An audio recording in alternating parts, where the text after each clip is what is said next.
দুপুরে রান্না দেখো, এখানে গাজর, ক্যাপসিকাম, এখানে বিনস, আর এখানে একটু পেঁয়াজ কলি দিয়েছি। আর এই ক্যাপসিকামটা আলাদা কেটেছি, এটা আলাদা।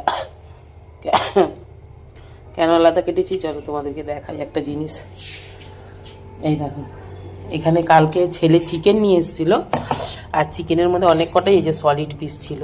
তা আমি কালকেই কেটে মশলা টশলা মেখে মানে চিলি চিকেন করব বলে সব কিছু রেডি করি। এবার কালকে আর করা হয়নি রাতের বেলা, তাই আজকে ওই ভাত করে নিয়েছি, বাড়িতে যে ভাত করি ওই চালেরই ভাত করেছি, আর এই সবজিগুলো কেটে রেখেছি।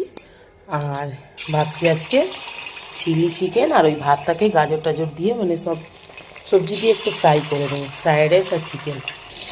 চিকেনটার এই চিলি চিকেন করে দেবো আর একটু ফ্রায়েড রাইস করে দেবো। সবজি টবজি কিছু করিনি, বা ওই ভাতটাকে সবজি দিয়ে ফ্রাই করে আর চিলি চিকেন ব্যাস।